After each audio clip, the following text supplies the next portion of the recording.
Are you gifted or disabled, or maybe both? If you're watching this channel or neurodivergent in any way, there's a good chance it's both. So let's take a look at how special abilities and disabilities go together and how integrating them both can make a difference in your life.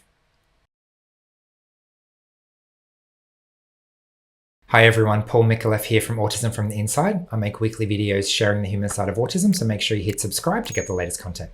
So when I was growing up, the label I received was gifted. Well, that's what the adults said at least. The other kids had less nice names, but let's not go there.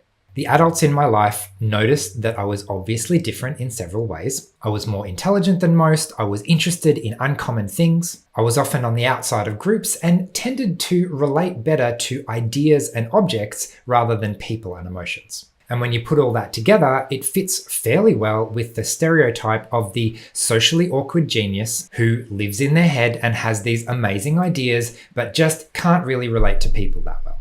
And so they called me gifted and tried to meet my academic needs by giving me interesting things to do in class. Interestingly though, what people didn't see, or at least didn't seem to take very seriously, were the social challenges and the clear lack of skills in those areas. If I were falling behind my class in maths or science, I probably would have got some attention and some help, but because academically I was fine, the social disability didn't seem to be on many people's radar.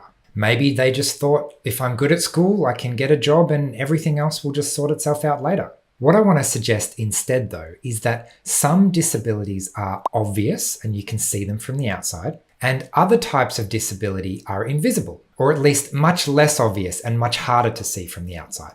And this category of invisible disability makes it significantly harder to find help. Number one, because people don't notice it straight away. And number two, because even when I did try and explain myself to others, I still wasn't believed. An unfortunately incredibly common story in the autistic population is of trying to get medical treatment. Literally going to a medical professional saying, I desperately need help, and essentially being turned away because they don't look like they need help.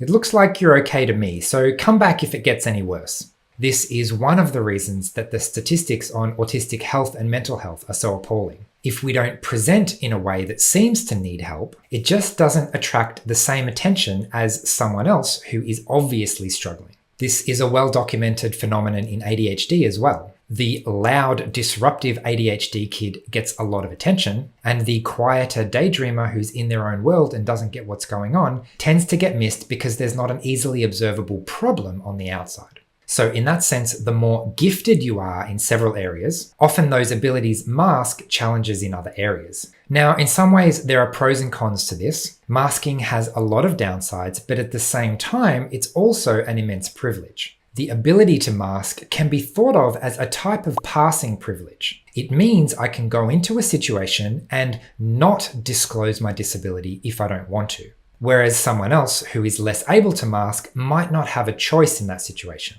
They're going to stand out for better or worse, whether they like it or not. So as you can imagine, a lot of the time, there are great advantages to being able to blend in when you want to. I don't always want to stand out. I don't always want to be treated differently. The passing privilege of high masking individuals means that we have access, at least some of the time, to lots of mainstream settings. The flip side of this, of course, is if you're used to masking and you're in the habit of doing a very good job convincing everyone around you that you're totally fine, then it can be really hard to get help and ask for help when you need it. So ironically, sometimes foregoing that passing privilege and wearing your disability on your sleeve can actually weirdly sometimes make situations significantly easier. That's one of the reasons why learning how to unmask is so important for autistic adults. To give you a very, very quick example, one of the things that I've learned how to do recently is to show on my face and with my body language if the sensory environment is annoying me or not. And what that means is I have a visceral reaction to lights and sounds and things like that. And it means I don't need to verbally communicate to people how I feel. And very often people will notice and offer to help. Oh, I see this light is bothering you. Would you like me to turn it off? Great. Suddenly people are offering me help because my disability is no longer invisible.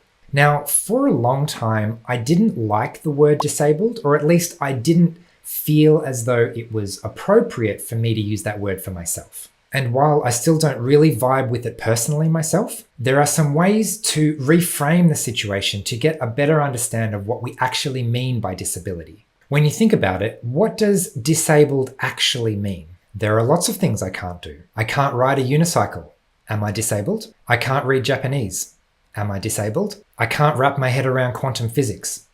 Am I disabled? Other people can do these things. At least some other people can do these things. We only use the word disabled to refer to what I can't do in relation to what most people can do.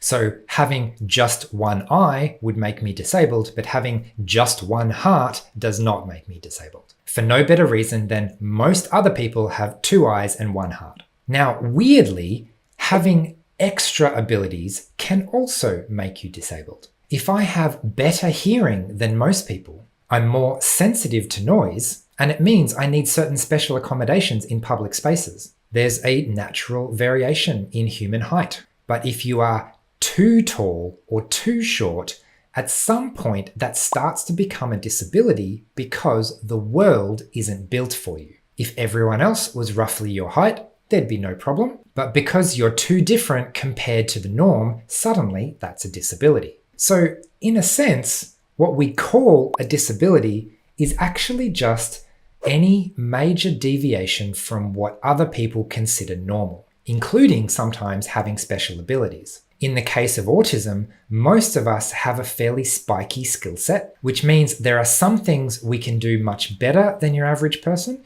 and some things that we have much more trouble with than your average person.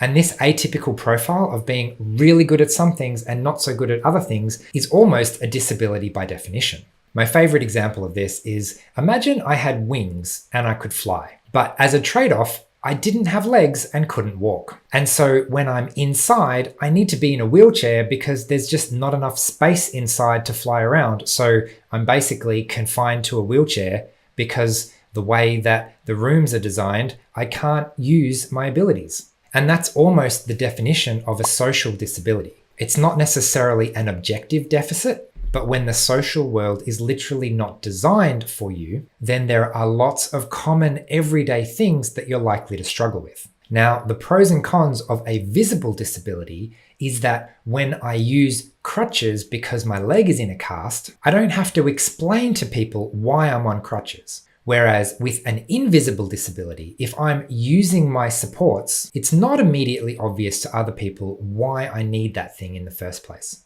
Why are you wearing headphones? Why are you on your phone all the time? Why are you not wearing a tie to work? Why are you wearing sunglasses in the office? These are really little examples, but they all add up, and the experience of having an invisible disability is constantly rubbing up against these barriers of people questioning why you need the supports that you need. And paradoxically, when you're gifted in one area, people just assume that you should be gifted in other areas as well, making it even more difficult to explain, actually, I know I'm really good at this, but I actually can't do this other everyday skill that you can. And at the end of the day, where that often leads us is that those of us with an invisible disability end up spending a lot more energy on a daily basis trying to deal with their challenges alone because they can't find help. And unfortunately, especially in the autistic population, this often, and disturbingly often at that, leads to chronic burnout later in life.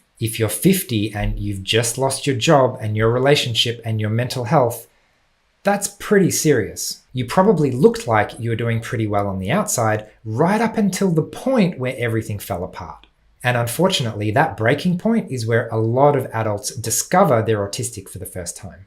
That's why one of the most important advocacy messages that I try and share is that teaching children to mask is actually incredibly dangerous. When we teach kids compliance behavior, they go from standing out and looking like they need help to blending in, flying under the radar, and not getting their needs addressed. Teaching kids to mask with compliance behavior is like putting a sticker over the check engine light.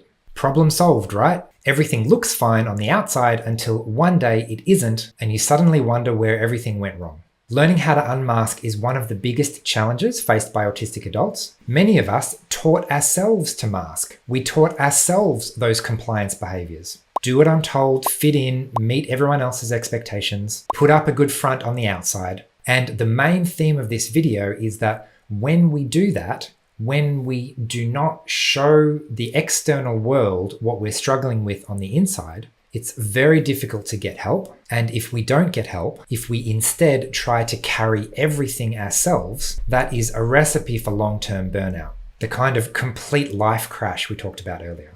So where I was trying to go with this is, if instead of that, we can find a way to integrate our gifted side, our super abilities, with our disabilities, the things that we find more difficult to do than the rest of the population, we can still bring our gifts to the world in a positive way and adequately communicate the help we need. Personally, this has been an extremely challenging thing to do. I like being in control. I like feeling like I've got everything together. It kind of feels safe when I feel like I've got everything together, I know what I'm doing, I'm competent at this task, and I've got everything under control. It's a lot less comfortable to openly admit that things are actually quite challenging. It's vulnerable because suddenly I'm relying on other people to step up and help me, something I don't have control over. Maybe they will help, maybe they won't. Maybe the type of help they'll try and offer will be completely useless. But as I get better at practicing communicating to the world how I actually feel, it becomes easier and easier to send the right messages, to communicate effectively, and essentially get the help I need effortlessly without having to fight for it all the time. Previously, I'd spend most of my time trying to argue why I needed a specific accommodation. But weirdly, if I show my need instead of tell my need, it's much easier for others to see how important it is. Anyway, we might leave it there for today. I'll be interested to hear if you resonate with the idea of being gifted and disabled at the same time. So please leave a comment if you can. I'd love to hear from you. Otherwise, thanks again for watching. I hope you found this valuable, and I will see you again next week. Bye.